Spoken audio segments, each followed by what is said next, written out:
هل جوجيو عنفقة رئيس الوزراء حمزة وحان أتكينيا دagaalka Jubbaland inuu ku bedela oo madaxweyne laga dhawaaqayo ee la sabood gareynayo isagana bari subcad u noqormayso subcadda baaqiga oo ayuuna iskaga ciyaarin subcadda baaqiga oo ayuuna iskaga ciyaarin kaas waxba kaama soo horeeyay meesha hadda Xamse ficil Ahmed ka hayo baabiiso Ahmed waqtina uu qaatay sida darteed waxaan oran lahaa meesha xaaladeeda hal la dejiyo dadka ku nool iyo dadka ku lug leh si guud baan u leeyahay meesha xaaladeeda hal la dejiyo خاصة مالك دويد وحارك رئيس الوزراء حمزة ومركي أحمد ودورشة قبصدي فدرالك وحسكو ديدين آذو على سنة وهذلي وحنا الله رئيس الوزراء هذا اللي يسوي حكم ده هاي أفضل سياسات بيجيب لنا كوشرتي يو أفضل ناديل أمني يا أفضل نقالة كنتي وحنا الله وحلي دمبه رئيس الوزراء هو يدو كسر شيء ده صدق سنة وشوقي waxay ahayd xaaladaha noocaas haduu wixii ka jiray inuu daawadeeda bilaabo oo ama uu dadka isu keeno ama uu maslaxa iyo ku dayo hawl kale ka galo laakiin maanta markii ay noqotay doorasho wax sida iyagu federaalkii wuxuu rabeen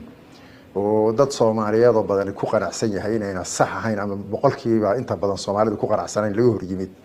inuu afduub siyaasadeed ba ka jiray oo dagaal ku iclaamiyo Jubbo arrin haboon ma aha arrin haboon oo ku rئيس الوزراء حمزة ku haboon ma aha rئيس الوزراء حمزة arrinta ha ka istaagan leenahay ha ka istaag ka odayaal ahaan masaalixda ummadan ha fiiriyo bari wuxuu noqon doonaa meesha ku soo laaban doona shalayna uu ka yimid inay gubatay baabaado ha ka fiirsado buddiganimadiisa uu buddigaha u yahay ka soo jeeda Jubbaland darar iyo dhibaato inay ku ziyaadisa ma aha bal waxa laga rabay in la yiraahdo meesha lagu canaanto meesha madax ka qabatido uu ka wareegaysto si ilma adeernimo oo ficil ilma adeer ayaanaba ka soo jeegay si ay diidi kara oo waxaan ahayn loo oran kara ba ka muuqatay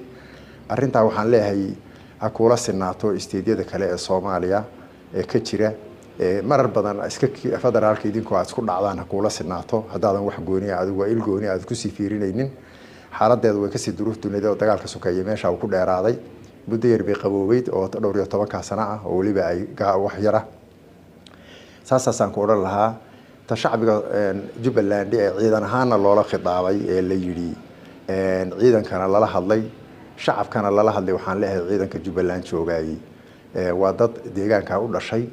waa dadka masaalixda wadanka uu ku taagan yahay baa tihiin dad xaqlayaal baa tihiin dad lacag lagu shuban karo ma tihdin dad inta la adeegsado ilmahoodii iyo uridoodii iyo waalidiintoodii iyo deegaankoodii la dubin kara ma tihdin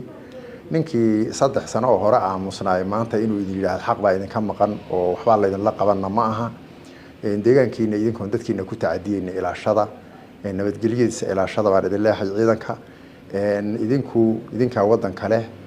ninna ha dhageysanina siyaasiga maanta raba inuu wax kale oo idinkeena ha dhageysanaan oran lahaa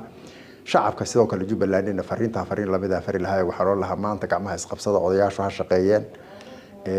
wax garadku ha shaqeeyo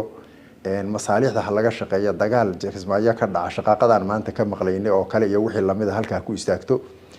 oo istaaga inaad dhinacyada aad qabataan musharaxiinta hadda leeyahay waliba nin bay sii doorteen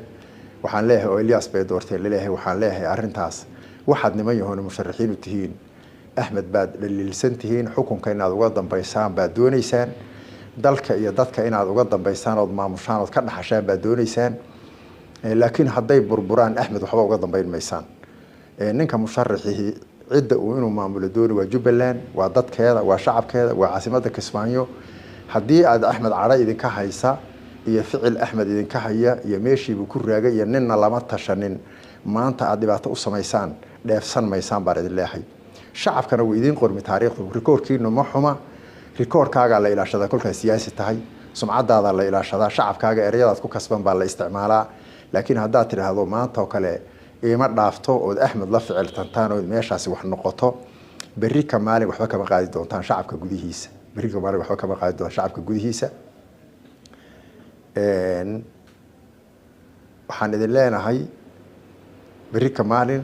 kama qaadi doontaan shacabka gudihiisa waxba sidaa darteed ka waantooma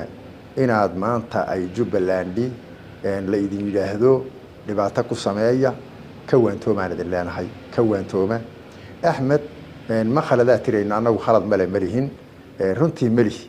maxaa yeelay Axmed waa waqti dheer buu joogay waqtiga dheerna dadka Soomaalida waliba dadka bini'aadamku shucuubtu way ku kala siixun tahay xukunka dictatorka waqtiga jay Soomaalida dad adkaysta ma aha laakiin hal kelimo buu idinkaga duwan yahay idinku inaad idinku baarlamaan baa sameynaynayo guddi doorashaan magacaabayna tiraahdo isagu inuu yiraahdo wad kala duwantihiin maxaa yeelay iyadoo aan la doonayn adduunka way ka jirtaa dawladii inay dastuurka wax ka bedesho rag baa isagoo ra'iisul wasaare ahaan jiray madaxweyne isu bedela nin baa kordhista oo dastuurka qodobkii ka soo bedesha waa dariiqo aan lama fiicna ma amaanayno laakiin waa dariiqooyin dhaca oo wax lagu samaysto hadduu taa ku adkaysto oo ku samaysto nala fiicnayn inaad idinkuna tiraahdaan ha eeda oo Jubbaland dhibaato ha gaadho anigu ima muuqato fursadu way dhowdahay dadka xildhibaanada ah khaasatan maanta ilaas bedel baa la doortaa meesha horta dumaal ma aha dhaxalna ma aha Axmed ruuxi ugu budigaysnaa weeye ninka Axmed diidan ilaas ku bedelaya taas sax anigu ma arko sax uma arko dadka Soomaaliyeed baa meesha wadale wax ku qaybsanayay oo wadale oo xukunkeeda wadale xukunkuna inuu tadaawul noqdo oo fiican yahay hadday tahay waxa looga soo jeedaa lafa gariyaga la isku jabiyana iyadana cidii waxa abaabushay oo sida ra'iisul wasaaraha iyo wixii lamida iyo musharaxiinta garab taagan ee kale cid waliba inay ka waantoodo yaan oran lahaa arinta iska waantoodeen ma suuroobayso Jubbaland hadii ilaahay yiraahdo xukunkeedu si silmi ah yaan rabnaa inuu wax ku noqdo Axmed iyo ragga gacanta ku hayay xilli baarlamaanka la doortay waxaan leenahay idinkuna wada hadal fura jawi xildhibaan wixii musharaxa la fura jawi lagu kalsoon yahay oo hadii xataa doorashada aad ku soo baxdaan siday u socoto maalmahan socota